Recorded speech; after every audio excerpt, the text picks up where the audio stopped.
Hilary, we want to talk a little bit about the situation with COVID and where we are with coronavirus and some of the things that we saw yesterday, because there seemed to be a huge spike in numbers yesterday. There was 33,000 plus cases yesterday, which is a huge jump on the day before. Now, you can't look at one day and say that that's going to be an increasing trend. However, it is of concern. And it is thought that actually the clamour to have fun before the lockdown, after lockdown was announced, but before it came into being, created the problem that we're seeing now. And that is the problem. Whenever we get good news, people start to become a bit complacent and let their guard down, and we see more cases. But 33,000 cases is a lot. It's about 1 in 80 of the population, or 1.3% of the population carrying the virus.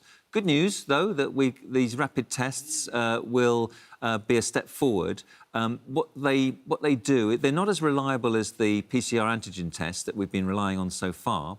However, they do tend to pick up those people who have a higher viral load, that is, more likely to transmit the virus. So people who are asymptomatic but beginning to come to the point where they develop symptoms, and just after that, those people have a high viral load, and these tests that take 15 minutes to get a result from could pick most of those tests up. So that's a really good thing. It means that we'll get less false positives than we thought.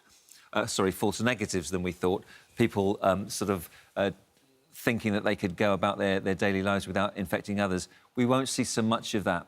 And we'll pick up the most infectious people. So that is a step forward. Yeah. And then presumably as well, it's helpful because for those visiting people in hospital, visiting people in care homes, it could be useful for them sort of proving they're clear in a way and not at risk, and might help that. Absolutely. And in, I think, 4 local authorities and 30 care homes in those authorities will be taking part in a pilot scheme announced by the Care Minister to do these tests for residents who want to go and visit their loved ones. And I think that's going to be really interesting, because we desperately need those people in care homes to have visits from their loved ones. It's good for their well-being, it's good for their mental health, it keeps them happy, and it's what they deserve, you know, in the later stages of their lives. We showed the footage yesterday of Betty surprising her husband, Ken, who had to go into her home.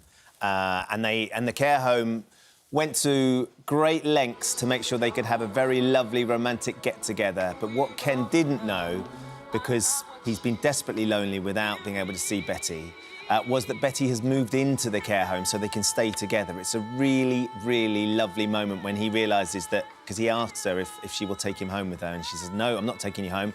I'm staying here with you." Let's have a listen. Just you and me.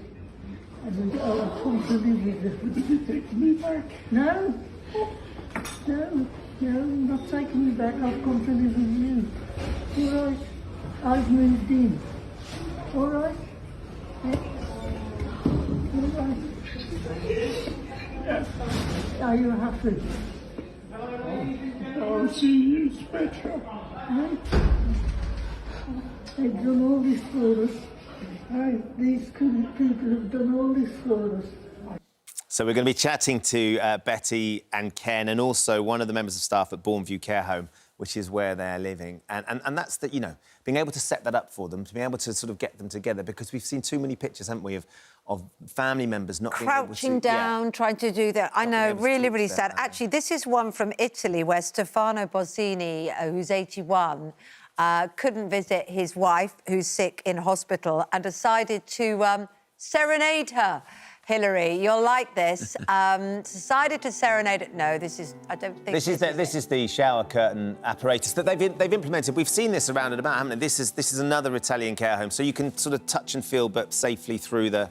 I know, which is fantastic, and really good on the staff in those places to absolutely make sure that something can happen. But this is Stefano Bossini with his accordion. It's a COVID Romeo and Juliet situation, isn't it, really? Juliet is there, his wife is there up in the window, and he is playing the accordion to her. It's so sweet. They've been together for 47 years and now separated because of the COVID situation. There's something very romantic about that, and sort of Isn't there? very Italian with the accordion playing. Yeah, absolutely, absolutely. And the bad camera work. Which is offending all the cameramen in the studio. But that rapid testing, Hilary, I guess is as Kate was saying, that would be such a huge game changer for family members that will be waking up this morning separated from their family that are in care homes that they just can't get to and they can't hold and they can't hug. Yeah, so it's a pilot scheme at the moment, so it's not nationwide. And we'll look at the results and see if that is a game changer in terms of visiting residents in care homes. When people think about these rapid tests, they tend to go a bit wild and say, great, that means we can open up the theatres and cinemas and all those other hospitality venues by doing these rapid tests. But you've got to think about the logistics of that. How would you test maybe 1,000 people who want to go to the theatre quickly before the show, get the results? Who's going to do those tests? How reliable are they going to be? And they're still going to miss some people who are transmitting the virus. So, you know, we need a measured response to these tests. The government have ordered many, many millions of them. What we need to remember is that 40 were looked at and only one has made the cut. So, you know, we need to make sure they're reliable and accurate before we go further. OK. Very quick word on vaccine, Hilary, very, very quick word. What is concerning is there now seems to be a significant minority very concerned about the vaccine, maybe mistrust in the government generally, maybe mistrust in the process, and that could well affect the effectiveness of getting the vaccine out there. Well, it's not the government's vaccine. The government have got nothing to do with producing the vaccine. That is in the hands of very clever and very reliable scientists who I would put my faith in. They've gone through big trials. There'll be more trials. There's another vaccine coming out from Oxford, which doesn't have to be stored at -70. So it's good news, but again, it has to be tempered by reality. But I would say there's good cause for optimism.